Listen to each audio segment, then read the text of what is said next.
Stop. Don't take that pill yet. I know that sounds strange coming from a doctor, but before you reach for that bottle tonight, I need you to hear something that took me over 20 years of practice to fully understand, and something that most physicians never get the chance to sit down and explain to you the way it deserves to be explained. My name is Dr. Anderson, and right now, at this very moment, there are millions of Americans over the age of 60 who are doing absolutely everything their doctor told them to do. Taking every pill, cutting the salt, walking every single morning, and they are still waking up dizzy, foggy, exhausted, and scared. And nobody is telling them why. Tonight, I'm going to tell you why. All of it. In plain English. No medical jargon, no confusing charts. Just the truth about what that number on your blood pressure cuff actually means for a body like yours at an age like yours right now. So if you are over 60, if you are on blood pressure medication, or if your doctor has ever looked you in the eye and said, "We need to get that number down," do not move. Because what I'm about to share with you could genuinely change the direction of your care. Let me start with a man named Robert. Robert was 74 years old, sharp, active, still managing his own yard every single morning, proud of the fact that he hadn't been hospitalized in 15 years. His doctor saw a blood pressure reading of 148, looked at the guidelines on the wall, and doubled his medication. The math seemed clean. Get it below 130. That's the goal. So they pushed it down. 3 weeks later, Robert stopped going outside. Every time he stood up from his chair, the room spun. He fell getting out of the shower. Nothing broke, thank God, but his daughter was terrified. He came into my office looking more defeated than I had ever seen a patient look, and he said to me, "Dr. Anderson, I feel like I'm walking through wet cement all day long." His blood pressure at that point, a perfect 126/78. Textbook beautiful. And Robert felt like he was disappearing. That is not a side effect. That is a warning. And the part that still gets to me, Robert was at greater risk after the medication change than before it. Greater fall risk. Greater risk of a stroke caused by his brain simply not receiving enough blood. And nobody had warned him that this could happen. I see that story in my office more times than I can count. And it is the reason I'm sitting here talking to you tonight. Here is the thing that most people are never told. And I say this with the deepest respect for my colleagues, because this is not about blame. It's about a genuine gap in the science that has only recently been filled. The number that is ideal for a 45-year-old may be genuinely dangerous for a 75-year-old. Not slightly off. Dangerous. And the guidelines your doctor is working from were largely built on research that didn't adequately study people over the age of 70. That's not a conspiracy. That's just an honest limitation. And in the last few years, the research has finally caught up. A landmark study published in the Journal of the American Medical Association in 2022 followed adults over the age of 75 and found that those who maintained a systolic reading, that's your top number, between 130 and 150 had significantly better cognitive outcomes, fewer falls, and comparable heart protection compared to those pushed aggressively below 130. The group that was not over-medicated showed a 28% reduction in serious fall-related injuries. 28%. That single number changed how I talk to every patient over 70. And in 2023, the Lancet published a review of over 90,000 patients aged 65 and older across 17 countries. Their conclusion was blunt. Below a certain threshold, the risk of harm in older adults goes up, not down. The relationship between blood pressure and mortality is not a straight line. There is such a thing as too low. And that threshold is different for you than it is for your younger neighbor. Now let me explain why. Because once you understand this, everything else clicks into place. As you age, your arteries naturally become stiffer. Think of a brand new garden hose. Flexible, responsive, the water moves through it smoothly. Now think of that same hose after 10 summers in the sun. Rigid, stiff. When pressure moves through it, it behaves completely differently. That is a normal biological change. And because of it, a systolic reading that might genuinely indicate a problem in a 42-year-old can be entirely appropriate, even necessary, in a 74-year-old. Your body has spent decades recalibrating what it needs to keep blood flowing properly to your brain, your kidneys, your eyes, your heart. That is not failure. That is biological intelligence.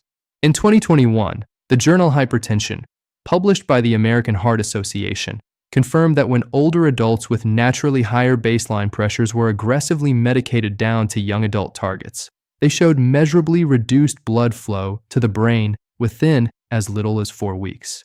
And that reduced flow was directly linked to cognitive slowing, increased fall risk, and in some cases, accelerated memory decline.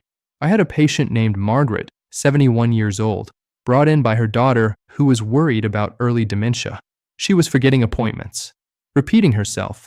When I looked at the timeline carefully, her cognitive changes had begun almost exactly 6 months earlier, right when her cardiologist had deliberately lowered her systolic to 122. We worked together to allow her pressure to settle at 138. 8 weeks later, her family told me she was back, sharp, funny, fully present.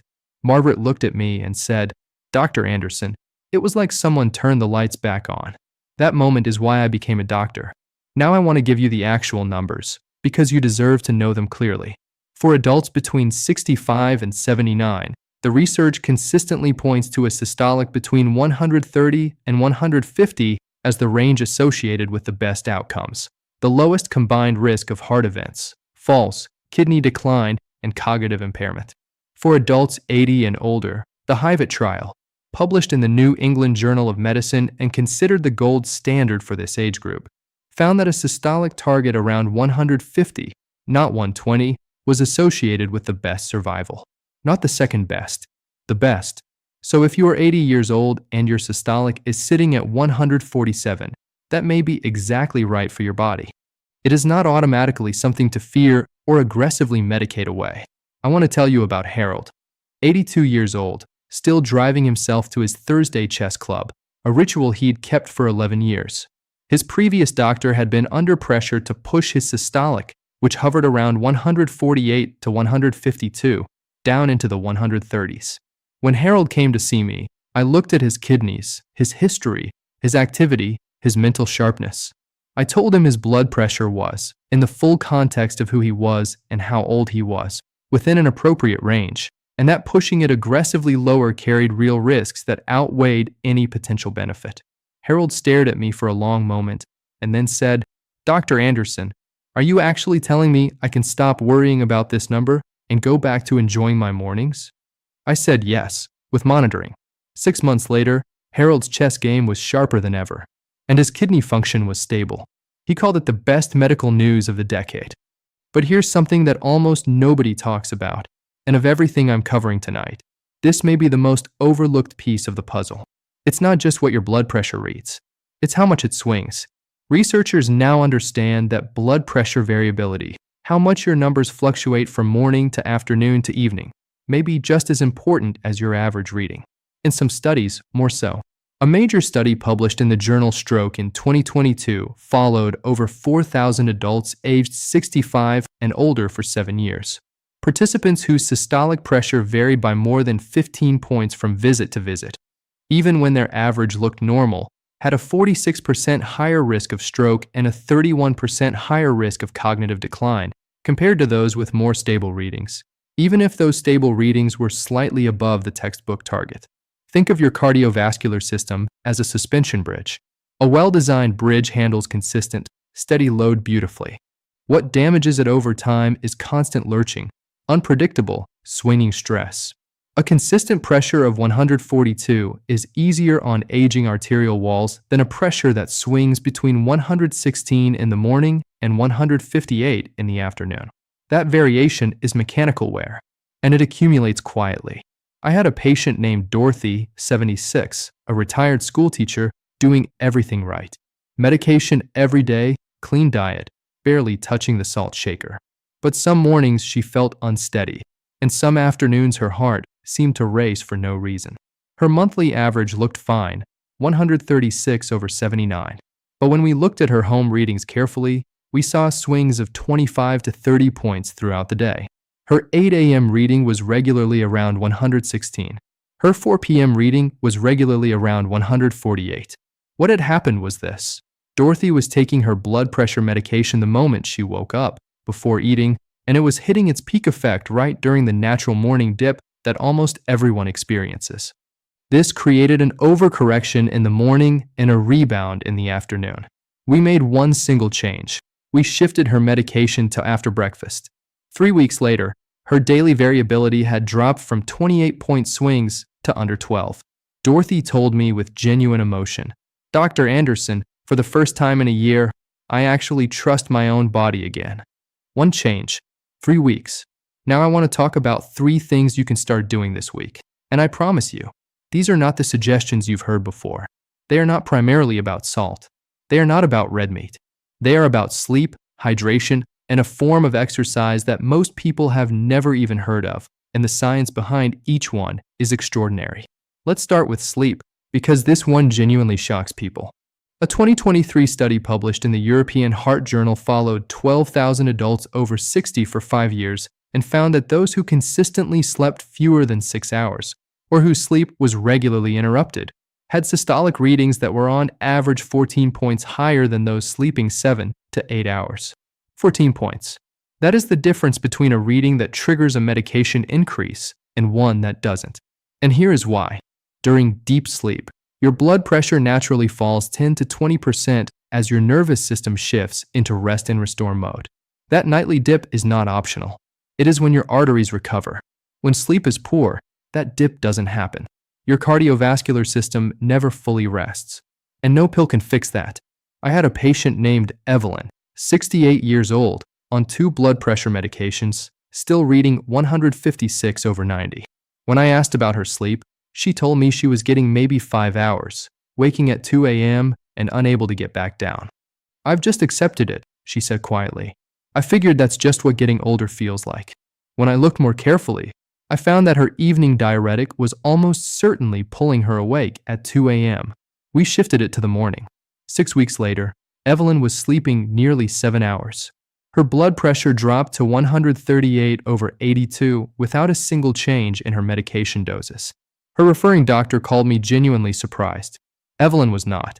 She said, "My body just needed rest, Dr. Anderson. That's all it needed. Tonight, before you do anything else, set a fixed wake time and commit to it for 7 days straight, weekends included." Consistent wake time is the single most powerful anchor for your body's natural pressure rhythm. More effective than any supplement. More reliable than any tea. Just that one commitment, 7 days in a row. Now hydration. And this one surprises people even more. As we age, the thirst mechanism becomes significantly less reliable. By the time you feel thirsty at 70, you are already meaningfully dehydrated. And when you are dehydrated, your blood thickens, your blood volume drops, and your kidneys release hormones that constrict your blood vessels and raise your pressure as a compensatory response. Your body is trying to protect you, but the result is elevated blood pressure that looks, on paper, like it needs medication. A study published in the Journal of Hypertension in 2021 found that adults over 65 who increased their daily water intake by just 2 cups showed a measurable reduction in systolic blood pressure of an average of 9 points over 8 weeks. 9 points. From water. No prescription required. Tomorrow morning, before coffee, before breakfast, before checking your phone, drink 1 full glass of plain water. Then have another in the early afternoon. That is your entire starting point. And now the one that truly surprised the cardiology world. A meta-analysis published in the British Journal of Sports Medicine in 2023, analyzing 270 trials and more than 15,000 participants, found that isometric exercise produced greater blood pressure reductions than any other form of exercise. Greater than walking, greater than swimming, greater than weight training. The average systolic reduction was over 8 points. Isometric exercise simply means holding a position or squeezing against resistance without moving your joints, like a wall sit or squeezing a simple hand grip device. When you hold that sustained contraction, your muscles act as a pump on the blood vessels within them, training those vessels to dilate and reducing resting vascular resistance. Over time, lower resting blood pressure. And it requires almost no fitness baseline to begin. I had a patient named James, 73, retired engineer, arthritic knees, couldn't walk more than 10 minutes without pain. His doctor kept telling him to exercise more, which James found deeply frustrating. I introduced him to hand grip training, squeezing a simple rubber grip device at about 30% of his maximum effort, 2 minutes on, 1 minute rest, for sets, 3 times a week. After 12 weeks, his systolic had dropped from 149 to 133. He sat across from me, shook his head slowly, and said, "I spent 35 years as an engineer, and I never once believed something this simple could change a number I'd been fighting for a decade. Get a hand grip strengthener this week. They run under $10 at most pharmacies. Start with 2 minutes once a day. That is your entire starting point. Now the final piece, and this may be the most immediately actionable of everything we've covered. It is about your medications.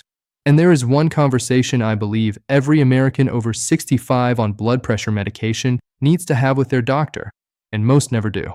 After the age of 40, the kidney's ability to clear medication slows by roughly 1% per year. The liver processes drugs more slowly. Body composition changes. The result is that the same dose of the same medication will often have a stronger and longer-lasting effect in a 75-year-old than in a 55-year-old, even at the exact same body weight. A report published in JAMA Internal Medicine in 2023 found that 42% of adults over 75 taking blood pressure medications were on doses or combinations flagged as potentially inappropriate for their age group by geriatric prescribing guidelines. Nearly half. There is also something most people are never warned about. Certain calcium channel blockers, common blood pressure medications, interact with grapefruit and a few other foods in ways that can dramatically amplify their effect. A single glass of grapefruit juice can increase the blood concentration of certain medications by up to 35%, effectively giving your body a much larger dose than was prescribed. The same interaction exists to varying degrees with Seville oranges, tangelos, and pomelos. I had a patient named Frances, 79, meticulous about her health, on the same blood pressure regimen for 6 years with no problems. She decided to start making a daily green smoothie. What neither of us initially knew was that she was using Seville orange juice as her liquid base. Within 2 weeks, she was dizzy. Her pressure had dropped to 104/62, and her family was convinced she was having mini strokes. When I did a careful dietary review, the smoothie was the culprit. We changed her juice base. Her pressure stabilized within days. She looked at me and shook her head. I thought I was doing the most responsible thing I could for my health, and it was the thing making me sick. Make a complete written list of every medication, supplement, vitamin, and herbal remedy you take. Bring it to your next appointment and ask for a review specifically for age-related dosing concerns and food interactions. And ask your doctor directly whether any of your blood pressure medications appear on the Beers criteria, a list maintained by the American Geriatric Society of Medications requiring special caution in adults over 65. Not everything on that list needs to be stopped, but everything on it deserves a deliberate, informed conversation.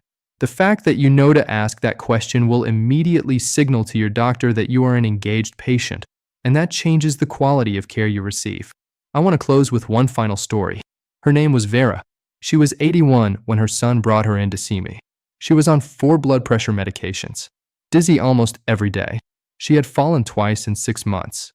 And she had stopped going to her Wednesday afternoon book club, something she had done for 19 years, because she no longer trusted herself on the stairs.